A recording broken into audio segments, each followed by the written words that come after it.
You're listening to the Board Game Snobs podcast, a ridiculous podcast with ridiculous hosts that discuss ridiculous things. And any mention of board games is purely coincidental. And so, without further ado, and with a heavy dollop of shame and embarrassment on my part, I give you the Board Game Snobs.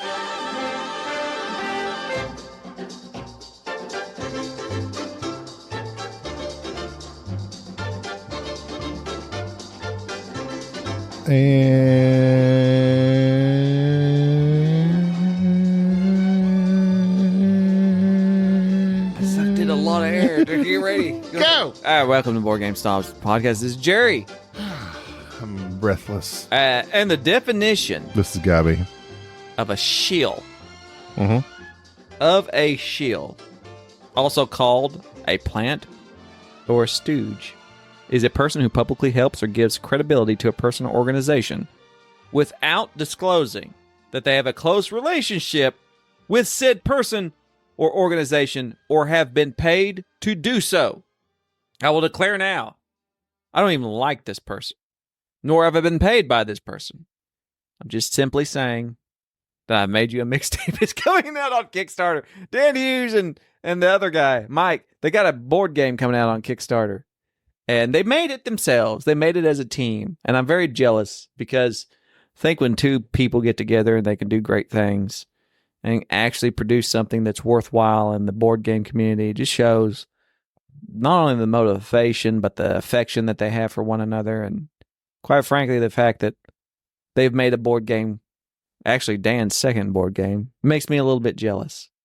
Really, the only thing that we've accomplished, speaking to you, Gaby, and I, and myself, is mentoring a rather lost child, that'd be Enrique. Who hasn't been on here in a while. Yes, for the audience. We've mentored him too well. He's now being a responsible human adult, working and has a working job, and taking care of business. actually taking care of familial obligations. When do they launch? It just says notify me when they launch. So they don't have a date. I don't think guess, they have a date. because this could be fluid. I will. Yes, A fluid date. I'm going to be having a fluid date with Dan because I'm going to be staying in his hotel room at No, the Dice Tower. that will have been last week. This is coming out the week that I'm there. No, this is coming out. No. Yes, this will be No. coming out the 28th.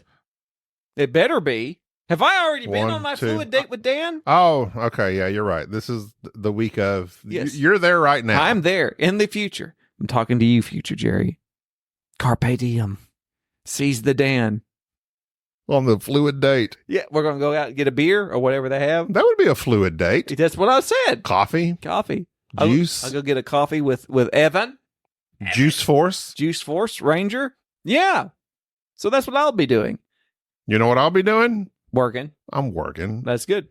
I work too. paying the bills. You work. I work. We all work, Yeah, especially but Enrique. You just have a better job than I do. I don't have a better. My job is awful.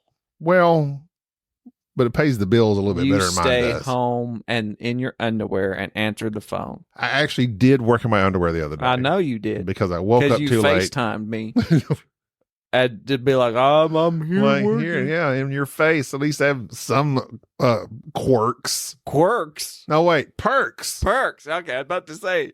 I don't know what I you're do have quirks about to say. and perks. Yeah. Uh-huh. There are a few perks to working at home, but they're very few. Getting up at 7:58 and just walking in. Yeah, but I don't like doing that. I'm very groggy when I wake up, and I don't want to like start immediately answering questions from people that are angry about their car being messed up. That's our problem. You don't guarantee anything. I do not. I'm trying to log into Kickstarter and see when their stupid thing It says starts. notify me. It didn't say. I've already checked it. I already told you it doesn't have a date. It just says notify me. You should all get on and be notified when I Made You a Mixtape begins so that we could support yet another Dan Hughes project, which will no doubt be somewhat successful, and we'll never hear the end of it because Dan is Dan. And Dan actually does stuff for the community, whereas we just kind of exist We provide content. to provide content, to prop up people, to help. We shout you out. We compel them to Hey. victory. check out Dan's Kickstarter. Link in the show notes. There, boom. Link in the show notes. I've done everything I can possibly do. I have no I don't need to do anything else. I would not play that game. That's a heroic move to put my link in the show notes. I don't even know what the game's about. What is a mixtape? I don't think I've ever made a... I have to make a mixtape. You're a little bit younger than me. I made mixtapes back in the day. Mixtape. I did make a mixtape. I actually never made a mixtape. I simply recorded. I would wait for my song to come on the radio that I wanted to hear, and then I would press record. I burnt CDs because... That's going to be their sequel. Yes, I burnt CDs. I burnt a CD for you. Yes, because I had Napster. Guaranteed that's going to be next. And, well, I've given him so many other good ideas that Dan... Right, our courtails. Courtails are right in our courtail. I had Napster and LimeWire. I had so many viruses. I'd never understood why anybody... I deleted my antivirus. Grokster? You remember Grokster? I remember all of them. I got so many viruses on my Hewlett-Packard. It would do weird things. I didn't care. Because you know why? I burned you a CD. Soundgarden. I needed that mess. There's certain bands that you just had a harder time finding on LimeWire. I downloaded your MP3s. Chris Cornell was the end of my Hewlett-Packard. I just heard a Chris Cornell song I really like. What's that? And I've never heard it. It's off their album, the same album as R.I.P. Chris. From Audio Slave. Oh, speaking of which, I posted this song. So Dan mentioning that this was from a couple weeks ago now, that Mike is going to AirCon. Oh, another con. He's like, they post every Sunday. They'll post, we're making this mixtape list, and people post these songs for this specific genre. Phenomenal advertising tactic / engaging tactic. Yes. I want to know who Dan comes up with. Why can't we come up with something? I come up with stuff all the time, but you don't. Well, am I going to tell you about it? What are you going to do about it? We could do something. You don't want to do nothing about it. I can't barely get you to do that. You can't even put on pants to come to work. I ain't going to tell you about it. I keep my ideas to myself. Well, you say we're going to do stuff, but then we never do it. Well, it's because you don't have time. That's true. You don't have time. That's true. I've ruined everything. Yes. Taking a job that pays the bills and has insurance. Yes. You don't need insurance. If I was still driving for the job that I barely made any money at. Yes. And we were getting into crushing debt. Yes. But yet we were putting out, we were playing games, Constantly. Putting out extra content. It was great. I'm glad that you recognize this is all your fault. And I'm glad that it's very heroic of you to embrace that, even though I don't view you as a hero. The thing is... Neither do I, therefore I'm a hero. What's your intention? Needless to say, we had some questions on our Discord from Mr. Is it not David Allen? It was Duran Phoenix. Duran Phoenix. That's a great name. That can't be his real name. Like from the ashes, Duran. I don't know. It's a great name. I have heard it, and that's like a Star Wars name. It's like you go into like a cantina. Who am I looking for? There's Duran Phoenix. So here he says, do you think that someone's like or dislike of a specific game colors your initial judgment of them? Yes. It seems people say, or did for a while, I don't want to yuck someone's yum. I hate that saying. But does that disagreement and enjoyment ever, even subconsciously, impact your thoughts on them? For example, you're describing your love of board games to someone and they go, oh yeah, I love Cards Against Humanity. Do you make an assumption of who they are as a gamer?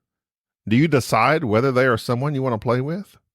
And the real kicker, so he's asking several questions here. A lot of questions. Do you ever judge yourself by your tastes in gaming? Yes. Does a game come out that everyone seems to love and you try it over and over but just cannot see the fun? Yes. Does that make you hesitate in wanting to share your favorite games with the same friend group? No. So that's kind of that doesn't relate to me. I mean, my friend group being you is me. And sometimes Enrique. But and I will Bubba. shame anybody. It's like we play the same games. So, that question about to yuck someone else's yum, which I've had that thrown into my face many a times. I do not have the same response when somebody proceeds to disparage a game for which I so dearly hold in high regard. Because quite frankly, I don't care. It's not that I don't care about their opinion. I just simply care about mine more. But also, there are times in which you will enjoy a game for different reasons, perhaps reasons that this other person does not have. That simply the game means more to you, whether it be from sentimentality or just from the nature of gaming as a whole. There are certain games that just play well with certain groups because of those people. So there's that. I have run into that problem of yucking people's yum, so I have made quite the policy not to do so. I have hindered my voice and my expression regarding certain things because I don't want to be one of those people that hates on something just for the sake of hating on it. But I do feel the need at times to make a suggestion towards maybe if you like this, maybe you'll like this too, type thing, which obviously I'm suggesting something infinitely better. Either way, my point being, and to Duran's question, do you judge people by their taste in games? Not off one game. But I will say this. Recently, because of your constant and chronic habit of sending me TikTok videos, which I don't watch. What? I watched a TikTok video. Ah, but not the one I sent you. No. This was regarding the caption was, how do you know your boyfriend won't cheat? Naturally, this caught my attention. It shouldn't have, because A, I don't have a boyfriend, and B, I've never worried about anybody cheating on me. But this popular TikTok video... Why would you not be concerned about that? Because you know the person you've chosen is of a certain integrity? Yes. Or is it because of them, or is it because of you? Both. I've chosen wisely. They have chosen wisely. But also, where are you going to get this? Literally, where are you going to find this anywhere else? Ain't nobody else. What's in front of me right now? Yeah, you ain't going to find that nowhere else. That's true. You just not. This is not. You drag on all the British folks you can to come be a star. You could drag in, but there ain't nobody like me.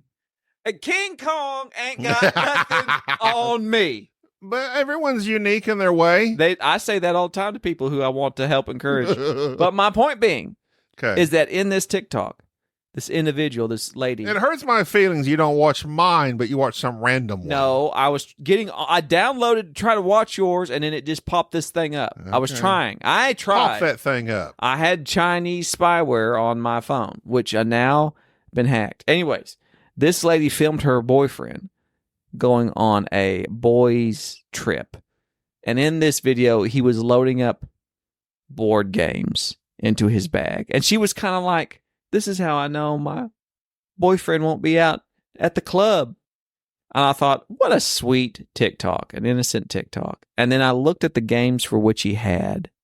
Sequence was one that stood out in my mind. Like Monopoly. Like run-of-the-mill. He had a stack of just run-of-the-mill board games. Nothing that were hobby board games. And I thought, right. I am judging this person games harshly. He is. That's a big facade. He's like, oh, I'm loading up Monopoly. He is cheating on you, madam. Nobody takes sequence. Nobody. Nobody's playing those games with his bros. And if he's into board games that much, he's not taking those. Correct. That is not. You check his phone. Check his phone. Needless to say, if I find somebody who really, really is into one specific type of game or has a certain favorite game or things of that nature, yes, I do tend to judge them.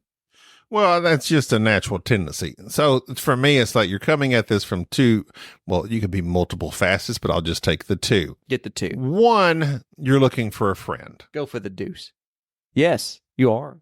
So if you're looking for a friend to have common ground with, something in common, then you'll be upset that they like or don't like this thing that you like or don't like, and whatever the opposite of, if you like this game, they don't like it, or if you hate Cards Against Humanity and they love cards.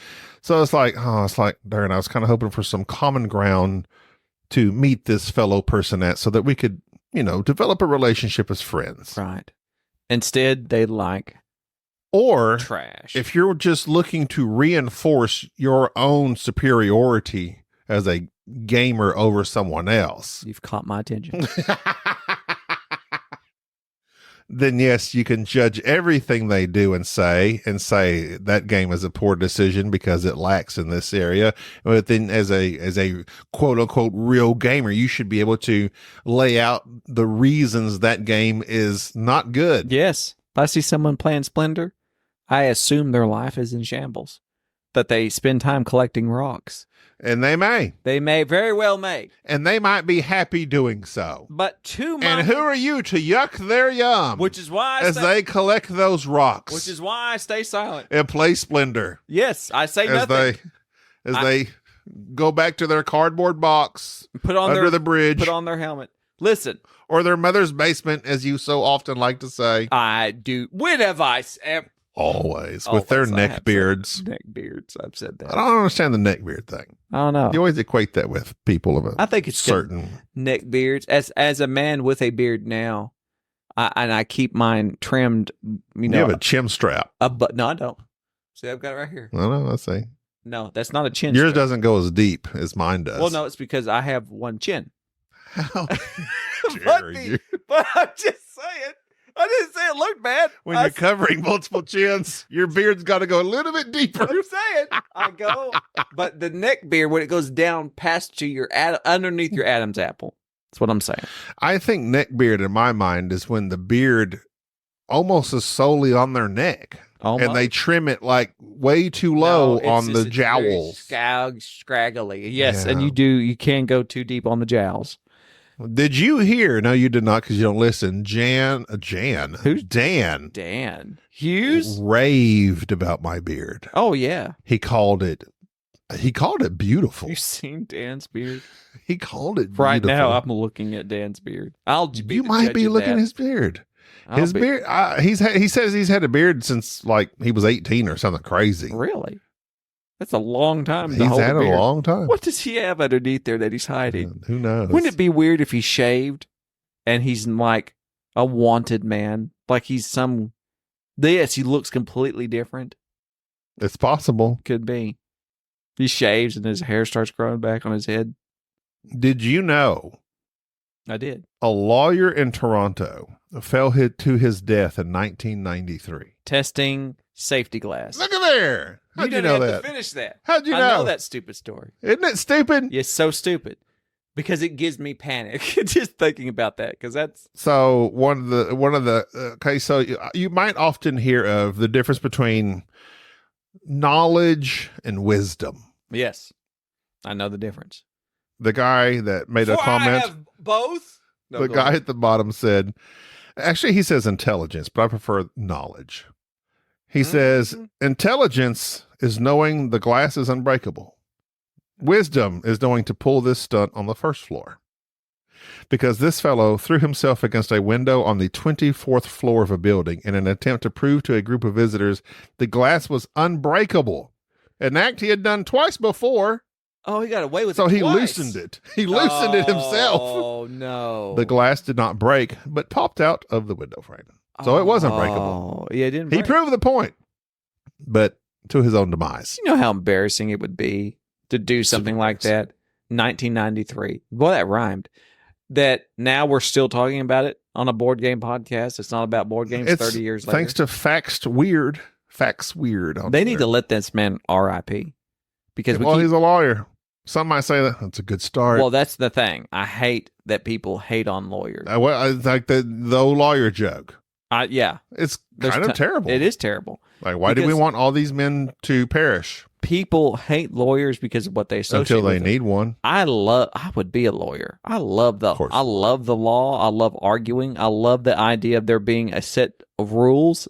If you're a lawyer, you're into board gaming naturally, just because of the fact that it's reading and comprehending and being able to disseminate information. And here's this one little thing for which this is the exception. And yeah, I love it. My YouTube is filled with just lawyers that are either going over cases or talking about weird things in the laws. I I do not share my. Who's your favorite lawyer? That's a good question. Better Call Saul. I'm gonna think of all these. Jackie Childs. There's Nate the lawyer. He's on there a lot. Who else is I'm listening to? There's another one that does like body cam videos. This is interesting. I think it's not particularly lawyers because you don't ever see them in court. Although I have been the person. Lawyer or lawyer? That's a good question. I don't know. I say lawyer. You did just then. But I don't know if it's lawyer. It looks like it's spelled lawyer. You would think it's lawyer. The law. You're breaking the law, not breaking the law. I just say Esquire. You're not breaking the law. So breaking the law. Yes, law. Laura. You remember Law. L.A. Law? Yes, I do remember. That's Do you really? awful. Do you really? Yes, awful. Seems like And it's like so. Miami Vice would arrest him, yeah. send him out to L.A., and L.A. would prosecute him because L.A. Law was like the Miami Vice of lawyers, basically. Yeah. I didn't watch L.A. Law. I've never liked the law. My mother loved law. Every Law and Order, she watched it. She loved the law, Dun dun. courtroom stuff, Dick Wolf. Few Good Men, all that stuff. Loves it. Anything that John Grisham wrote and turned into a movie, court scene, loves it. Hate law rooms. I hate courtroom stuff. They're very inaccurate, and they're not realistic at all.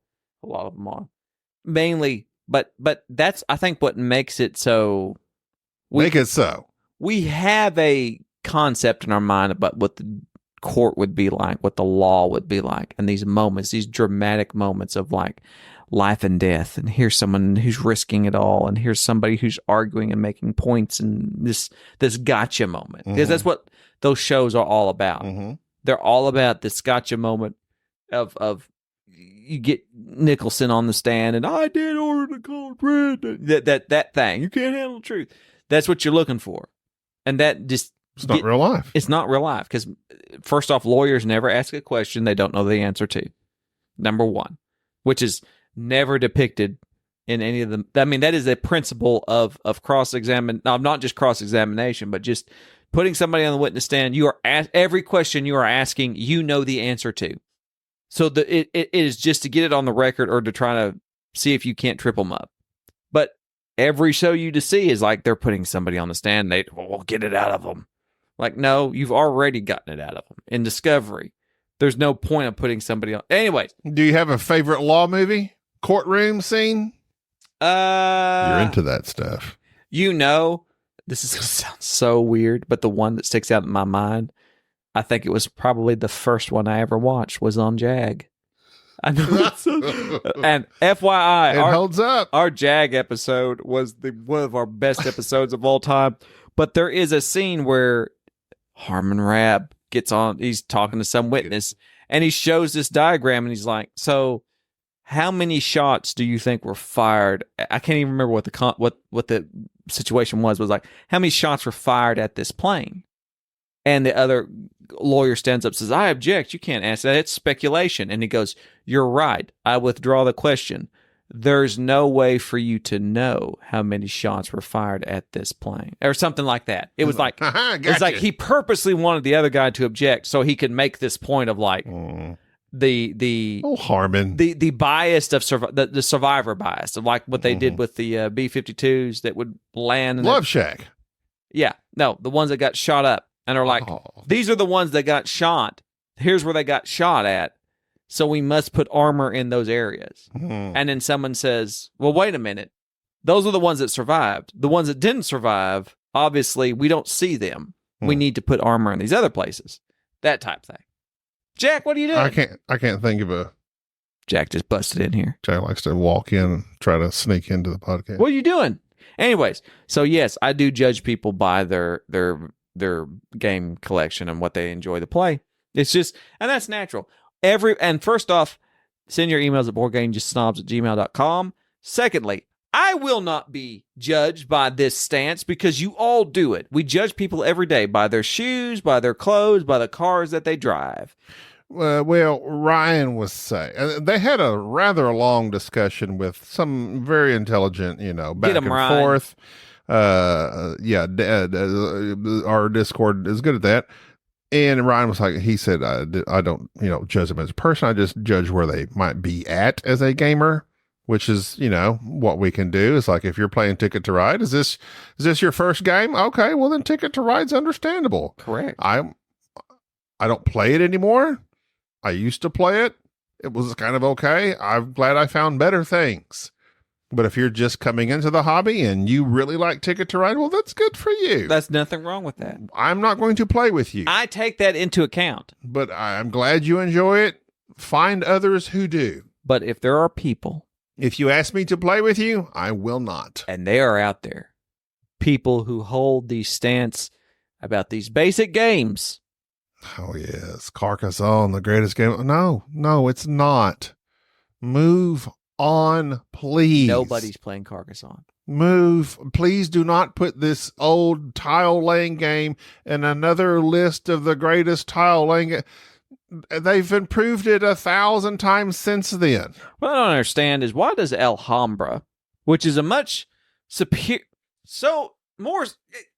That's a step up game, Jerry. It's a step up. vastly superior game, but it's one of the four, as my close friend Tom would say, one of the four pillars of board gaming.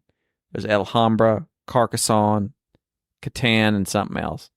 But Pillars of the Earth, Ticket to Ride, Lords of it was Waterdeep. something of that nature. But there was like he named it one time on a podcast that he used to have back in the day. Tom's done a lot of podcasts, but he talked about in 1993 where Magic the Gathering come out and then Catan come out, and he said there was the four pillars of Euro gaming, and I believe it may have been Ticket to Ride because he brought up Catan, Alhambra, maybe in Puerto Rico. And anyways, but Alhambra doesn't have a diehard fan base, which Alhambra is probably, in my opinion, probably the one that's mechanically superior. I still enjoy Alhambra. Alhambra. I do not enjoy Carcassonne. Is for it's dull. My wife, who does not enjoy board games, she will play a random game with me. She'll play the Lost Cities. She'll play some other 2-player games. She likes what's the one with the tiles you put down there and the Azul. She likes Azul. Her and everyone I've introduced to Carcassonne has found it boring. Yes.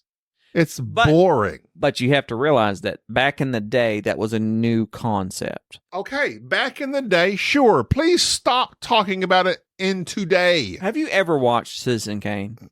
I think I have as a child. I need to watch Citizen Kane. I don't need to. It does not interest me in the least bit. I think it's boring. It's the greatest show of all times, blah, blah, blah, blah, blah. I suspect it doesn't hold up. Oh. So I guess the point being is that in terms of judging people, we're not saying, oh, you're looking at somebody and going, oh, this is a new blah, blah, blah, and you're hating on somebody for first starting off. Absolutely not. I like that when somebody has that energy and they're getting into the hobby and they're starting off and they're enjoying all these next level games. I like that. I have a bunch of, I'm looking at my games now. I have a bunch of next level games that I thoroughly enjoy. And I like stepping people up to the next level or playing something with them and saying, oh, we like this, you like that type thing. But there is something that comes from when somebody is so adamant about these old, dry games that have been surpassed. I guess that's really what I'm focusing on, is that are you the type that just continually hold? And I'm guilty of that myself. There are certain old games that hold a love. I say old, and I guess in board gaming terms they are old. Oh, yeah. But I will say that Concordia, my God, there is nothing better. That's a fantastic game. I cannot set up. So I understand the nostalgia because I cannot set up Concordia. I remember the first time setting out Concordia. Well, tell me a game that's beat Concordia and what Concordia does. And being amazed by what I was seeing, just the board, putting things out, the cards, and then realizing that the rule book was 1 page. It's a double-sided little brochure, and the rules are on the cards, and here's your cards, and you just lay a card down and you do what it says on it. And it was so incredibly intuitive, but yet so interconnected. I mean, it is. I'm looking at Concordia Salsa right now. I cannot. Yes, so there are these games that hit you where you live, and that they're older, and that you just have all these experiences with, and so thus you feel a certain way about them. But there have been other games that I felt similar about that got burnt, and I realized these are not as good, and thus they go out. I'm thinking of you, Power Grid. Thank you, Power Grid, for teaching me about just bidding and resource management and that beautiful catch-up mechanic. An amazing game for its time. I sold it because I knew I will never play you again. That's like, you look good for your age. You don't sweat too much. It's like, I didn't finish that joke. But but it was at the time, that's what I needed, but it taught me something else. And then to go, okay, there's other things like this. What other great bidding games are there? What other great route bidding games are there? What other great games that have excellent catch-up mechanics? And so Power Grid did its thing. There's a lot of them. Nobody's playing Power Grid right now. No. Nobody who consistently plays board games is like, my favorite game is Power Grid. So this was a discussion that Invincible Luke, Ryan, Soma, these are all people with real names, but these are their Discord names. All good people. So Dave Allen says, I know Dave Allen. He was talking about, Not so that kind of went into, the concept of what is a real gamer. Oh, I don't know. So he said, also, I had some ruminations on what a real gamer is. So I guess, if somebody doesn't like a game you don't like, or vice versa, whatever I just said, I don't know. People's like, oh, they're not a real gamer. They like, I would never say that about anybody. I would say that constantly, but I don't know what it means. But he says, I had some ruminations on what a real gamer, quote unquote, might be, if such a term needs to exist. Okay, bear with me here because I'm going to use an extended analogy. I am arguably a musician. I have been playing, I want to say bass. Bass? He's been playing a fish. Dave Allen? Dave Allen's a bass player? He's all about playing some bass. I have been playing bass for a really long time. That joke's too funny. That shouldn't be funny. What I have noticed is that people get into music for all sorts of reasons, like, say, making money, or because they think a particular performer is cool and they want to emulate them, or because a musical scene provides a social opportunity, or it provides a medium or a platform through which to promote certain ideas or views. Chicks dig musicians. But the ones who stay with music, with music, who become musicians, are the ones who just fall in love with the idea of music itself, what it is, what the deep structures or music are, deducing the universal rules and generalities of music from specific instances, and so on. And these folks usually transcend the genre they started with because they find all music interesting in some way. Anyway, the parallel I'm trying to draw is that some people get into games because their friends play games and they want to hang out with their friends. Or they're really into a particular theme or IP and they want to play a game about it. But the ones who become, quote unquote, real gamers, again, kind of a false distinction, are the ones who just get into the idea of games. Things like, what are mechanics? What is the best expression of this game's concept? Etc. So you end up becoming more about the games than the thing the game is about, or the people. Okay, so here's the too long don't read version. Some people will play games if they're at a party. A real gamer will go to a party if there are games. That was his discussion there. Like that. And then they proceeded to dying Ewok. they had another long discussion about that. So it's not to labor his point, Dave Allen. You remember La La Land? Of course. Okay. The ending of La La Land was like devastating. They didn't end up together. Because spoiler alert. She's doing her thing. She's going to be an actress or whatever. Mm-hmm. He's being jazz. He's playing the piano. He's just doing his thing. That's a true musician. Musician. I'm wanting to say magician. That's what a cow does. Musician. Becomes a musician. Because he loves this thing. This is what he's doing. Yes, just different time, whatever. There's a level of sacrifice and a level of commitment and a level of, I don't want to say obsession. Let's say devotion. I think those three things are what makes a board gamer. that may just be the Voodoo Ranger talking. What, list those again? Probably can't. You know I'm making this up as I go. That's a... You can't do it. Wait a minute. Give me a second. Devotion. It was really good sounding. Devotion. Sacrifice. Commitment. But commitment's kind of similar to devotion. I didn't say though. commitment. I didn't say commitment, did I? We're going to wind this back. And they're going to let me listen so I don't make a fool of myself. I said can't. devotion. I know that was the last part. I said It's sacrifice. Sacrifice. And Not obsession, devotion. What was that middle part? I think you said commitment. Which may have been just another word for devotion. Might be. It could be. I may have just been trying to do that thing because in speaking, Right. if you do three, you wanted to talk in threes. 3 times for emphasis. 3 times for emphasis. And I may have botched that. Well, we may have pointed that out. But either way, my point is sacrifice. You're basically just a thesaurus. Devotion. Commitment. You just keep saying the same thing. I should have been a lawyer. These things are all things for which you need to have. There's 3 things you need: dedication, devotion, allegiance, That would be amazing to go in. There's 15 loyalty, things. There's 15 fidelity. things you need and just look up it's all it. the same word. You need duty, responsibility. That's what you gotta That's have. good though. You were sounding convincing until you didn't. I'm sorry. Until I just want. I'm listening. I'm like, yeah, it sounds good. Let me make a list. Can you repeat that? No, I cannot. I can't. Why did you? Listen. I know you know this in editing, but you can't do that to me when I'm trying to sound.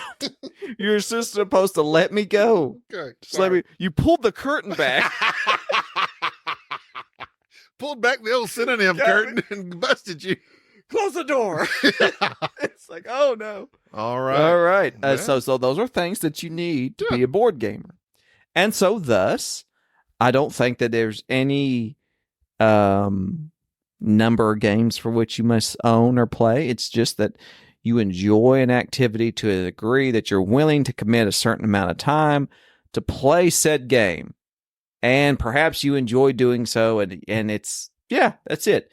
But I will say that I will bring up Enrique. He's not a board gamer, but is he? He is the anomaly because he would not buy a board game ever. Ever. He would never listen to a podcast about them. He would never learn a board game. He's not motivated to do so. But you put him in a John's Company game and not explain the rules, and he'll come in second. And so it's like, what is your definition? Well, he defies it. Right. Because as well, because there's too many. There's too many variables, too many that Enrique being a good example, he won't buy them. He won't listen to podcasts. I don't think his passion is video games. He doesn't have a passion. His passion is chicken nuggets. I think video games would be there. And Helldivers. But when you invite him to a board game, he is all in. Yeah. He has more passion in that moment than I do. Yeah. So he's an anomaly. So it's like, so it's hard. There is no definition. You can simply just say, there's no hard law. There's no hard rule. Now listen. There's principles, not rules. I've caught you in a logical fallacy. Oh, okay. Your fallacies. Got you by the fallacy. I lost those a long time ago on top of my head. Here you go. Those are follicles. Follicles, my bad. Try not to laugh at that for some reason. That's not a funny joke. It's not really that good. But it is the folly. But there were follicleists. I got you. What do you Continue your thought. I'm just saying is that because you can name an exception doesn't mean that thus the rule is okay. Is the done. exception is not the rule, is what you're saying. Yeah. That's exactly what I'm saying. So where was I wrong? Wait a minute. No. Repeat wait a minute. I may have just agreed with you. On something that doesn't make. I don't know. No. Say what you just said. Because they're an exception doesn't mean that that's not the rule. No, I was saying it's too hard to make rules. No, it's basically not. You can't make You can't set up a guideline of what is this thing in such a regard as a real gamer. What's a real football player? In what regard? No, I'm just asking you. I'm asking the question. What's a real football player? And you know the answer, because I can tell by your. I mean, if you're talking no, about no. You're going to name all the exceptions, but you know the answer, so there's no need. I mean, when you say that, What's immediately I'm thinking of an NFL person. There you go. There's your answer. There's no need for you to start looking for exceptions, and that's why you know. But that's not accurate either. Yes, it is. It's very accurate. What is a football player? What is the common first thing that pops into your mind? Is it the 45-year-old man that lives down the street that plays touch football every other weekend? Or is it the person who has spent their entire life training to be at a professional level? But then that also could lend to stereotypes. What's the first thing that pops in your head isn't accurate. It's not right. Just because I think I'll think of a real football player as the NFL guy. A real football player, maybe he's just in it for the money. He's not in it for the love of the game. I didn't say about his motivation. But that's what we're talking about. A real gamer, what is their motivation? That's what Dave Allen was saying. Their motivation is the game. I wouldn't say that. I wouldn't say that that's a that is that what he's saying? That's what I got out of it. That's what his too long don't read said. Some people will play games if they're at a party. A real gamer will go to a party if there are games there. You're in it for the game. That's what you're in it for. I don't. Okay, well, just because that doesn't equate to in the NFL either. I mean, like, you're not doing typical motivation just because there is no official organization for board gaming. It's like there is no professional board gaming organization. Well, I mean, we're discussing something that's really quite silly, and you can't define it, is what I'm saying. We're discussing. My stance on definitions. Of course, you can define it. No, you can't. There's no definition for a real gamer in regards to board gaming. It's a hobby. There are some people that made a profession out of it. They might play games professionally. Who plays? They could be a real gamer. I don't think professionally. There's not that many. What about poker? Well, yes, but there's an organization for that. Okay, well, that's what I'm saying. So, a real gamer. So then you get into the nitty gritty of, okay, are they real because they get paid for it? Are they real because this is their job? Or are they real because they love it? Or is it just because they're getting paid for it? Or they're getting recognition? Or they're popular? Or there's just then it's like, well, this person just has the heart of a gamer. But you know that's absurd because you just said it, and I can tell and look on your face. You know what you said was absurd. Don't be looking at my face. Well, no, I'm just saying is that no matter how glorious my no, I'm is. just saying as well. I was looking at your other chin. I was just saying is that the thing about something being I'll agree with you. I think it's a moot point of a real gamer thing. Like I think that's kind of a goofy. It's a goofy definition. Number one. Because it's like asking about what is art. There's tons of stuff that goes on about what is art and what is an artist, and it's loosely based. We've veered a long way from Durant Phoenix's original thing because I think Dave Allen's comment lended to a discussion they had that, well, actually it's in Durant Phoenix's. He says, I don't think I do this often with board games, but I think I might do with other media. I have a friend whose opinions on movies I blatantly disregard due to poor taste.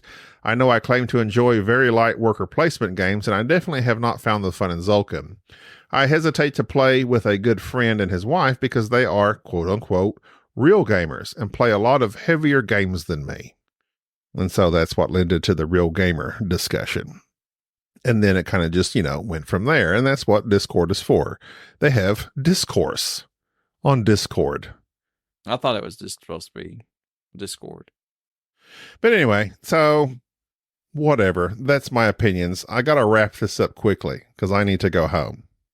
All right. Well, like I'm saying, that the fallacy of there being no, the exception to the rule type thing. I like I said, the whole board gamer who's a gamer and all that, I think it's not a stupid question. I think I don't know the reason for defining it. For instance, like Are you a poker player? The reason for someone wanting to define it is that they're wanting to judge someone. No. And who are we to judge? No. Thou shalt not judge. No. Don't give me... Therefore, I will not judge you if you are not a real gamer. No, has and that's absolute... going to do it for this episode. No, it does not. You just said, wait a minute. Wait a minute. To define is to judge? No, not, yeah, that's what I said. That's what you said. You're defined. You want a definition, so then that you can judge based upon that definition. If someone is a gamer, no. Why do I don't? Is a person a real gamer? I don't know. I don't care. Okay, that's perfectly fine. But a definition is not necessarily. You are pro definition. I'm all about definition because it's a solid. You love groundwork that everybody can agree on and say this is a thing. I like loose ideas. No, I hate loose ideas, and here's why. And here's my final answer to whoever. Give me some definitions. Here's my final answer. Whoever asked this question, and for everybody who will ever ask this question, here's the deal: we should all just lay out the definition that is common amongst us and say, to be a board gamer, you got to own 50 games and play board games X amount of times in a week over a certain period of time, so that we can stop having this stupid conversation. How about that? How dare you shut down the conversation on our Discord? By having a definition. No, you just shut it down with your definition. No, I did not. I did not give a definition. I was giving an example. But you want one. I want a definition. And if then there is a definition, then there's no need for discussion. Exactly. Because, and then we wouldn't have content. Because then it's solidified. Nobody goes, who's a professional this, who's a professional that. You have an answer for that. That's my take on it. And that's a definite ending to the show. And you'll have to cut out. Yeah, no, you have no. We gotta go. All right, we gotta go. I'm at the Dice Tower Retreat with my good friend Tom and my new best friend Dan. I was gonna say Evan. I was gonna say Evan. Evan. They should combine them into his name one is Evan. Spirit animal. Devin. Dan and Evan. Well, I'm sure you're having a blast. I might be. No. I hope you haven't gotten kicked out. I will probably be home by now. Or brought great reproach upon the Board Game Snob's name. I intend to. You intend to? I intend to. I will never be back to this retreat again. I'll never go to it again. Going to burn this bridge. I'm going to burn every bridge. I will walk up first thing I'm going to do nuclear is on it. punch Sam Healy and tackle Z. What was the name of that movie? The Bridge of... The River Kwai. River Kwai. Bridge over. The bridge over River Kwai. Yes. All right. That's going to do it for this episode. All right. Until Jerry comes home safe for next week's. I intend on taking this setup with me so that I can record with there Evan. You go. I'm going to record with Evan. I'm Gaby. And Dan. Oh, this is Jerry. That's Jerry. And we'll see you next week. Bye-bye. Yeah. Thank you for tolerating this episode of the Board Game Snobs. Stay classy.